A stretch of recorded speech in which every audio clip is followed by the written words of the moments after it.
Media మిత్రులకు నమస్కారం. గత వారం రోజులుగా సంక్రాంతి సెలవులు వచ్చిన తర్వాత కనీసం ఈ రోడ్డు మీదకి మనిషి వస్తే మనుషుల మీద కేసులు పెట్టి పోలీసులు ఒక అరాచక వ్యవస్థను ఇక్కడ సృష్టించారు.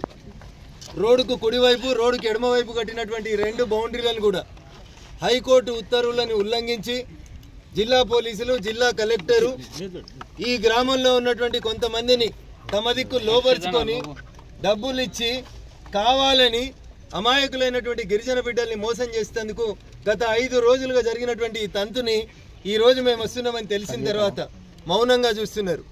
జిల్లా పోలీసు యంత్రాంగానికి జిల్లా కలెక్టర్ గారికి నేను చాలా స్పష్టంగా 2 డిమాండ్లు గ్రామస్తుల పక్షాన పెట్టదలుచుకున్నాం.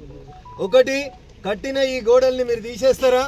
దానికి మీకు 24 గంటలు కావాలన్నా 48 గంటలు కావాలన్నా టైం ఇస్తాం.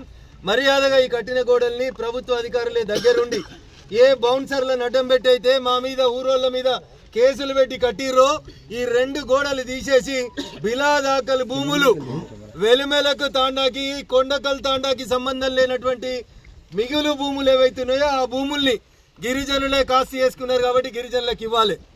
అక్రమంగా ఈ భూములని ఏ రెడ్డి గారికి అయితే రాసియాలని ప్రభుత్వం ప్రయత్నం చేసిందో ఆ అక్రమ పట్టాలని వెంటనే రద్దు చేయాలని జిల్లా కలెక్టర్ గారిని సిసిఎల్ఏ కమిషనర్ గారిని ఈ సందర్భంగా డిమాండ్ చేస్తా ఉన్నాం. ఇవాళ మేము 10 మందితోటే మొదలు పెట్టవచ్చు. మీరు మర్యాదగా ఈ గోడల్ని మీరు తొలగించకున్నా, గరీబోళ్ళు దున్నుకున్న భూములలో వాళ్ళ కాగితాలు పట్టాలు ఇవ్వకున్నా, దొంగ కాగితాలని తయారు చేసి మా మీదికి కావాలని ఈ ఊరోళ్ళనే కొంతమందిని పంపించి కొట్లాట కయ్యాన్ని కాలు దిగితే జరిగే పరిణామాలన్నింటికి కూడా కాంగ్రెస్ ప్రభుత్వం రాష్ట్ర ముఖ్యమంత్రి రేవంత్ రెడ్డి గారే బాధ్యత వహించాలని ఈ సందర్భంగా హెచ్చరిస్తా ఉన్నాం. ముఖ్యమంత్రి గారు, నేను అనుకుంటున్నా ఇది మీకు తెలియకుండానే డీజీపీ గారు ఇంటెలిజెన్స్ ఐజీ మీకు దాచిపెట్టి కొంతమంది దొంగలకి సర్ది కట్టి తప్పుడు పద్ధతులలో ఈ గోడలు కట్టిండ్రు. గూగుల్ మ్యాపులు తీయండ్రి. 9వ తారీఖు రోజు ఈ గోడలు ఉన్నాయా చూడండి. 9వ తారీఖు రోజు లేని గోడలు ఇలా 17వ తారీఖు ఎట్లొచ్చినాయి? రాత్రులకు రాత్రులు పోలీసు వాళ్ళు పర్యవేక్షణలో ఉండి ఈ గోడలు ఎట్లా కట్టించారో ఒకసారి చెప్పాలి. 9వ తారీఖు రోజు ఉన్నటువంటి భూమి పరిస్థితిని తిరిగి పునరుద్ధరించకపోతే తప్పకుండా చట్టాన్ని చేతుల్లోకి తీసుకుంటాం. అవసరం ఉంటే మేమే ఒక రోజు ఓపిక ఉండి తర్వాత మీరు తీయకపోతే ఈ గోడలు తీసుడు మాకు పెద్ద కష్టం కాదు.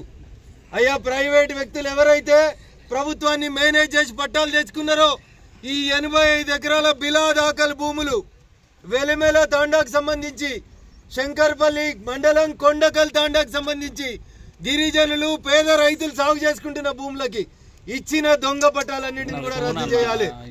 చేయని పక్షంలో ఖచ్చితంగా ఈ పోరాటాన్ని ముందుకు తీసుకుపోతాం.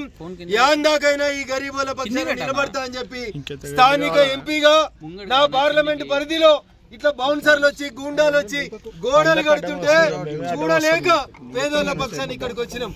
సిన్సియర్ గా అడుగుతా ఉన్నాం. జిల్లా కలెక్టర్ గారు, జిల్లా ఎస్పీ గారు ఇద్దరు రావాలి.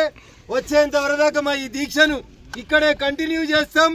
ఖచ్చితంగా అవసరమైతే వంట వార్పు చేస్తాం. ఎన్ని రోజులైనా ఉంటాం. మీరు తీయకపోతే ఎట్లా రాత్రిపూట చీకట్ల కట్టిర్రో అట్లా రాత్రిపూట చీకట్ల ఈ గోడలు తీసేందుకు కూడా మాకేం పెద్ద కష్టం కాదని చెప్పి ఈ సందర్భంగా రాష్ట్ర ప్రభుత్వాన్ని హెచ్చరిస్తా ఉన్నాం.